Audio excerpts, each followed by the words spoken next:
Nganong gamay kay sweldo sa agency?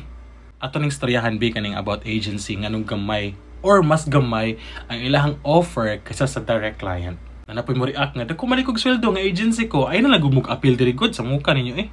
O sige, nganong gamay ang sweldo sa agency? Una, di ba? Kaya ang ilang mostly nagasulod sila kay kanang mga newbies o wala pa jud kaayo experience and knowledge sa VA. So nagkakandak sila training. Before even the training, mugasto na sila daan sa recruitment process pa lang. Mugasto na sila sa Facebook ads, unsa bang platforms ilang gamitag kwarta, butangag kwarta to attract applicants. I-pull, i-train like I mentioned, pagkahuman kay sila na po na ang mangitag kliyente i-match ka para makatrabaho mo together.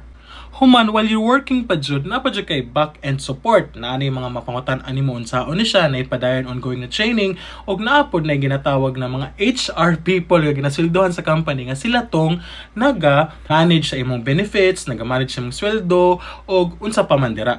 Pila pud dira ang point nga ginaingon sa agencies nga kumawad ang kakliyente, maningkamot sila to find you a new one. Which means, if you're a newbie and if you wanted to gain experience o kanang unsa pang skills dira, going to the agency is the best way for you.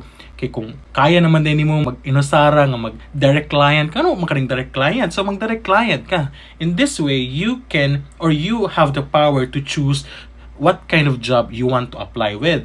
Pero daghan po kay kagkalaban, di ba?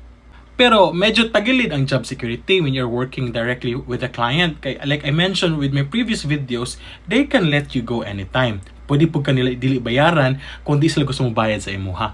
So kung newbie ka o gusto ka makagain og experience pag agency, pero kung tan-aw nimo confident na ka nga expert og nanakitarong na skill to offer whatever you can offer, go direct. Whatever floats your boat. God bless.